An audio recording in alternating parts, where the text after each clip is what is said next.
السلام علیکم ورحمۃ اللہ وبرکاتہ۔ عید میلاد النبی اور 12 ربیع الاول کی حقیقت۔ 12 ربیع الاول کا دن بھی ہم مسلمانوں میں بڑے اختلاف کا موضوع ہے۔ آئیے ہم اس دن کے پس منظر پر غور کرتے ہیں، صحابہ اکرام کے حالت زندگی کے اثر دیکھتے ہیں اور ان پر یہ دن کیسے گزرا۔ رسول کریم صلی اللہ علیہ وسلم کی وفات کا مرض۔ روایتوں میں آتا ہے کہ قلبی وفات کے کچھ سالوں پہلے نبی صلی اللہ علیہ وسلم کو ایک یہودن نے دعوت دی۔ آپ اپنے 2 صحابہ کے ساتھ اس دعوت میں تشریف لے گئے۔ اس یہودن نے کھانے میں زہر ملا کر اپنے سامنے پیش کیا، جسے کھا کر 2 صحابی فوراً انتقال کر گئے اور آپ صلی اللہ علیہ وسلم نے وہ لقمہ منہ میں لے کر چبا ہی لیا اور زہر کا اندیشہ ہونے پر تھوک دیا۔ روایتوں میں آتا ہے کہ آپ صلی اللہ علیہ وسلم کو آخری وقت تک ہونے والا مرض کی تکلیف کا سبب یہی زہر تھا۔ آپ کے مرض میں کمی بیشی ہوتی رہتی۔ خاص وفات کے دن کے روز آپ کا حجرہ مسجد کے سامنے ہی تھا۔ آپ نے پردہ اٹھا کر دیکھا تو لوگ نماز فجر پڑھ رہے تھے۔ یہ دیکھ کر خوشی سے آپ ہنس پڑے۔ لوگوں نے سمجھا کہ آپ مسجد میں آنا چاہتے ہیں۔ مارے خوشی کے تمام صحابہ بے قابو ہو گئے، مگر آپ نے اشارے سے روکا اور حجرے میں داخل ہو کر پردہ ڈال دیا۔ یہ سب سے آخری موقع تھا کہ صحابہ اکرام نے زمال نبوت کی زیارت کی۔ اس کے بعد آپ کو بار بار بے ہوشی کا دورہ پڑنے لگا۔ حضرت فاطمہ زہرا رضی اللہ عنہا کی زبان سے شدت غم میں یہ الفاظ نکل گئے: ہائے رے میرے باپ کی بے چینی۔ آپ صلی اللہ علیہ وسلم نے فرمایا: اے بیٹی، تمہارا باپ آج کے بعد کبھی بے چین نہ ہوگا۔ آپ صلی اللہ علیہ وسلم کے زبان مبارک کے آخری الفاظ۔ وفات سے تھوڑی دیر پہلے دوپہر کا وقت تھا کہ آپ کے سینہ مبارک میں سانس کی گڑگڑاہٹ محسوس ہونے لگی۔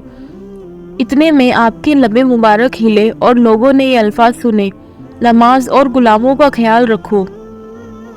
آپ کے پاس میں پانی کی ایک لگان تھی، اس میں بار بار ہاتھ ڈالتے اور چہرے اقدس پر ملتے اور کلمے پڑھتے۔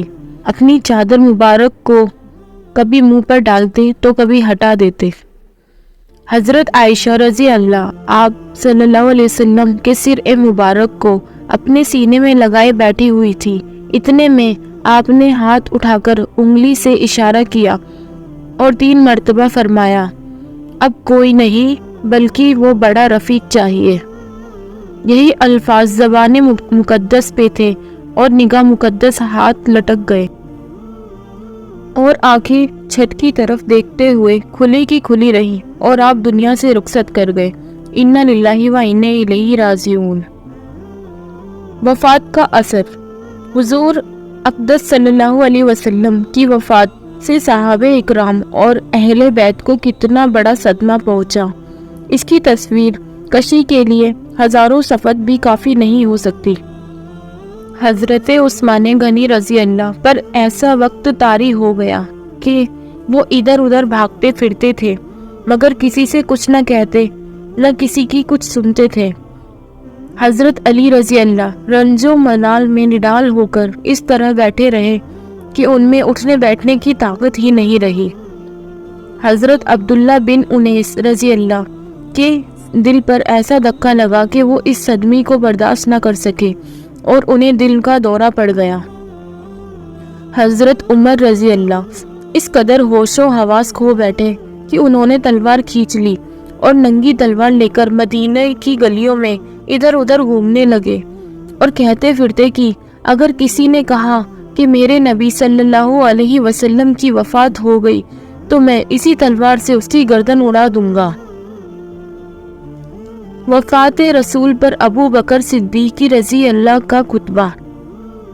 بخاری شریف کے روایت میں ہے کہ حضرت ابو بکر صدیق رضی اللہ اپنے گھوڑے پر سوار ہو کر آئے، جو کہ مسجد نبوی سے 1 میل کے فاصلے پر تھا، اور کسی سے کوئی بات نہ کہی نہ سنی، سیدھے حضرت عائشہ رضی اللہ کی حجرے مبارک میں چلے گئے اور حضور پاک صلی اللہ علیہ وسلم کے رخ مبارک سے چادر ہٹا کر آپ کی دونوں آنکھوں کے درمیان نہایت گرم جوشی کے ساتھ ایک بوسہ دیا اور کہا کہ آپ اپنی حیات اور وفات دونوں حالت میں پاکیزہ رہے۔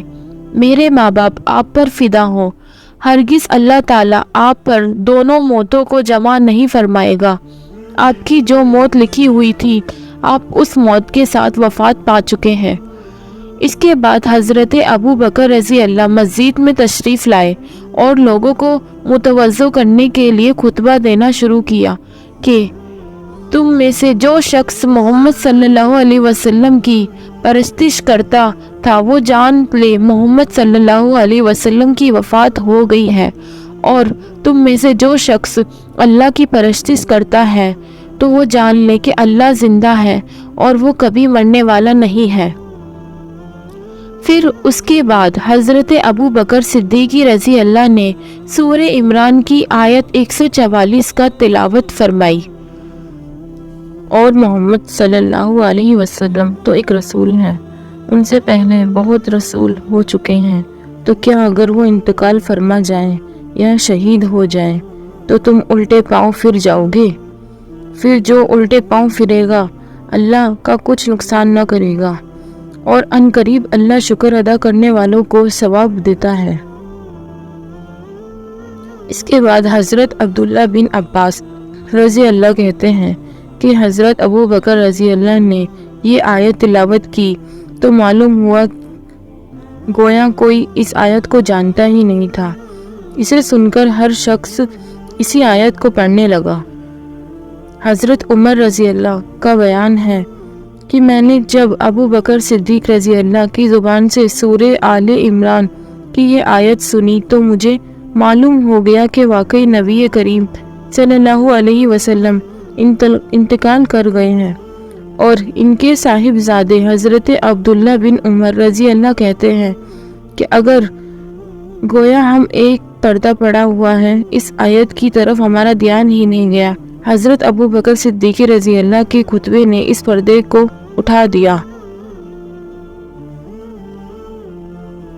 سبق تو بہرحال یہ ہے پس منظر 12 ربیع الاول کا۔